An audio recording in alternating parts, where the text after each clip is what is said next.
सो दोस्तों, India's most love stand up comedian Zakir Khan की story telling skills कितनी ज़्यादा एक्सेप्शनल है, इसके बारे में हम सब लोग जानते हैं। He just create magic with his words. इसको मैजिक बोलो, कुछ भी बोलो यार, आपका अपना सबसे प्यारा, जिस हर दिल अजीज, जिसके बिना तुम सांस नहीं ले सकते। एक दिन तुम जाओगे, तुम नहीं जाओगे, तुम्हारे बच्चे जाएंगे और ऐसे भप से आग लगा के तुमको घर वापस आ जाएंगे, किसी कब्र में दफना के तुमको वापस आ जाएंगे और पलट के भी नहीं देखेंगे। शायद देखे ना तुमको, सालों साल तक तुम्हारे पास मिलने ना आएंगे। यही जीवन है। बड़े होने का मतलब बच्चे पैदा कर लेना, नौकरी करना नहीं होता। अपने दिल अजीज लोगों को जाते हुए देखना, उनकी बीमारियों को हैंडल करना होता है। This is adulting, that is not adulting.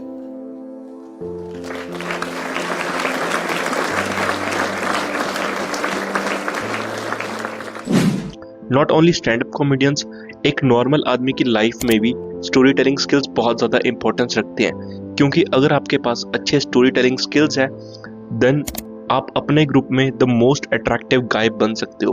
आप सोशल गैदरिंग की जान बन सकते हो और सेंटर ऑफ अट्रैक्शन बन सकते हो। बट प्रॉब्लम यह है कि लोगों को लगता है कि अच्छे स्टोरी टेलिंग स्किल्स को पोजेस करना एक बहुत ही डिफिकल्ट टास्क है, और इंटरनेट पे इसके बारे में जितनी भी ज़्यादा वीडियोज़ हैं वो सारी काफ़ी ज़्यादा कॉम्प्लेक्स है। So today I am going to share you 5 simple and effective story telling skills जो मैंने जाकिर खान के स्टैंड अप कॉमेडी देखकर ऑब्जर्व करी हैं, जिसको सीखने के बाद आपकी स्टोरी टेलिंग यहाँ से यहाँ पहुँच जाएगी। सो चलिए इस वीडियो को स्टार्ट करते हैं। So the number 1 point which I am going to share is location and time. देखो यार, कोई भी कहानी सच्ची और अच्छी होने के लिए बहुत ज़्यादा ज़रूरी है कि उसके अंदर आप कुछ एलिमेंट्स सच के डालें। अब वो एलिमेंट्स होते हैं मेनली लोकेशन और टाइम। अब एग्जांपल देखो कि यार मैं ना कल शाम को 4-5 बजे के करीब अपने घर के सामने वाले पार्क में घूम रहा था, जहाँ पर कुछ बच्चे आपस में क्रिकेट खेल रहे थे, तभी उनकी लड़ाई होने लगी। अब देखो यार, इस एग्जांपल में तुम ये देखो कि मैं तुम्हें बता रहा हूँ कि जो कल शाम के टाइम यानी 4-5 बजे, तो सामने वाला बंदा इमेजिन करता है कि भाई शाम का टाइम सूरज ढलने वाला होगा और घर के सामने वाले पार्क में। अब हर एक आदमी के पास उसके पार्क का रेफरेंस है, उसके घर वाला पार्क कैसे दिखता है, ठीक है, तो वो इस चीज़ को इमेजिन करने लगता है।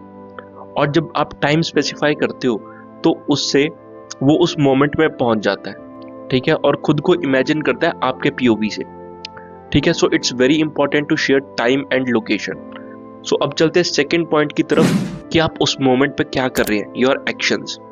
अब जब आप अपना एक्शन स्पेसिफाई करते हैं तो उससे आपकी स्टोरी में डिटेल्स ऐड होती हैं।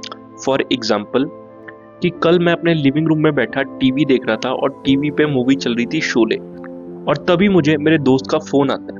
सो इस स्टोरी में तुम बता रहे हो कि तुम अपने घर के लिविंग रूम में बैठे हो और तुम टीवी देख रहे हो, टीवी पे मूवी चल रही है और मूवी का नाम भी तुमने बताया शोले। तो जैसे ही तुमने मूवी का नाम बताया, सामने वाले बंदा इमेजिन कर रहा है कि भाई वो सीन चल रहा है ठाकुर वाला या वो बसंती वाला। सो तुम्हारे जो एक्शंस होते हैं वो बहुत ज़्यादा स्टोरी में डेप्थ डालते हैं, ठीक है। अब एक्शंस वो कुछ भी हो सकते हैं, लाइक प्रीवियस एग्जांपल में मैं मूवी देख रहा था, हो सकता है कि मैं बाहर साइकिलिंग कर रहा हूँ या क्रिकेट खेल रहा हूँ, यहाँ मैं लोगों को ऑब्जर्व कर रहा हूँ। सो जब तुम अपने एक्शन को स्पेसिफाई करते हो उससे तुम्हारी स्टोरी में डेप्थ आती है। अब इसी के साथ चलते हैं पॉइंट नंबर 3 की तरफ, विच इज योर थॉट्स। अब तुम उस पर्टिकुलर मोमेंट पे क्या फील कर रहे हो और तुम्हारे दिमाग में क्या चल रहा है। अब प्रीवियस एग्जांपल्स को कंटिन्यू करते हैं कि जैसे ही मुझे मेरे दोस्त का फोन आया, मैं एकदम से हैरान हो गया कि इसका मुझे 6 महीने के बाद क्यों फोन आया, आज एकदम से क्या हो गया, ठीक है।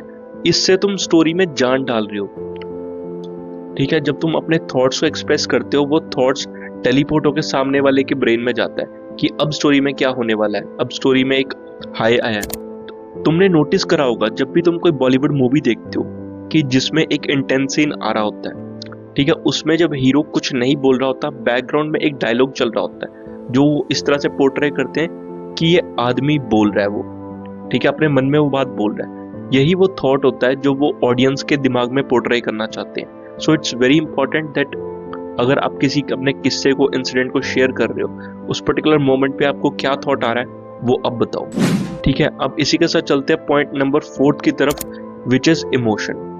अब देखो यार, जैसे कोई भी बॉलीवुड मूवी है वो एक फ्लैट टोन के साथ नहीं चलती, उसमें हाईज आते हैं, लोज आते हैं, कुछ फनी मोमेंट्स आते हैं, कुछ ड्रामेटिक सीन्स आते हैं, ठीक है, और क्लाइमेक्स में इंटेंस एक्शन सीक्वेंस आता है। सो मूवी एक फ्लैट उस पर नहीं चलती। सो इसी तरह तुम्हारी जो स्टोरी है वो एक फ्लैट ट्रैजेक्टरी में नहीं चलनी चाहिए, उसमें तुम डिफरेंट इमोशंस ऐड करो।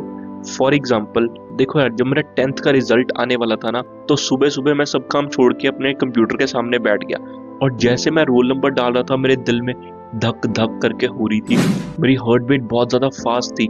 मुझे था पता नहीं रिजल्ट कैसा आएगा, नंबर अच्छे आएंगे बुरे आएंगे, लेकिन जैसे ही रिजल्ट मेरे सामने आया मेरी खुशी का ठिकाना नहीं रहा। ठीक है, अब इसमें तुम एग्जांपल में देख रहे हो, पहले मैंने सिचुएशन को इंटेंसिफाई करा, ठीक है, उसको एक हाई पर लेकर गया, फिर उसको जब रिजल्ट मेरे सामने आया सो मैंने उस सिचुएशन के मूड को एक्साइटमेंट से रिलीफ या हैप्पीनेस की तरफ को लेकर गया।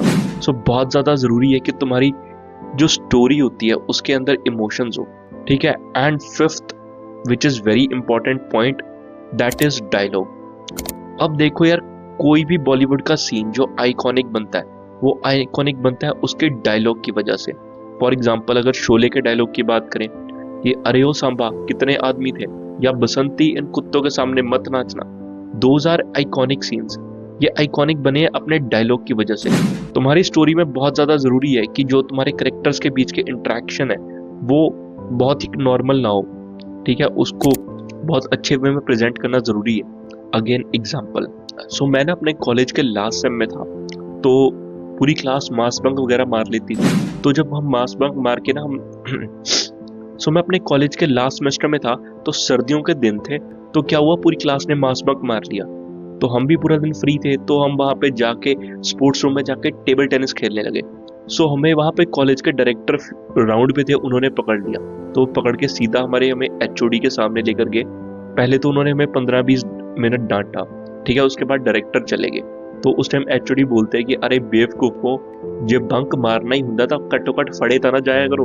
अब इस स्टोरी में फनी एलिमेंट ये है कि हमारे एचओडी ने हमें इस वे में बोला कि अगर यार तुमने बंक मारना होता है तो कम से कम पकड़े मत जाया करो। ठीक है, तो जो स्टोरी के बीच के डायलॉग्स होते हैं, जो किसी भी आपके इंसिडेंट के डायलॉग होते हैं, वो उसको फनी या अनफनी बनाते हैं। सो मेक श्योर कि अगर आप कोई भी स्टोरी नरेट करें उसके डायलॉग्स एज इट इज हो, या उसको आप अपनी तरफ से इम्प्रोवाइज भी कर सकते हो। ठीक है, उसके बाद एक बोनस टिप दूंगा।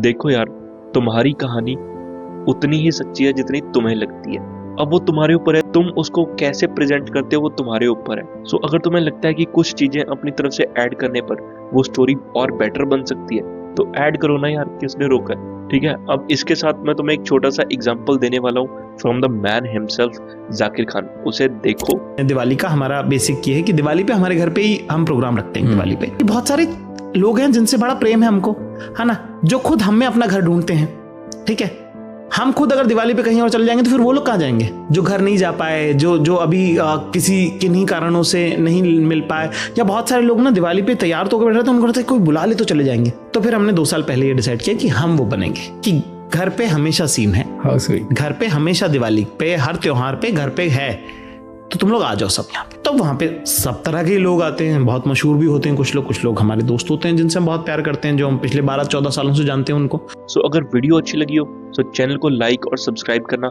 बाकी मिलते हैं नेक्स्ट वीडियो में, तब तक के लिए thank you very much, bye bye.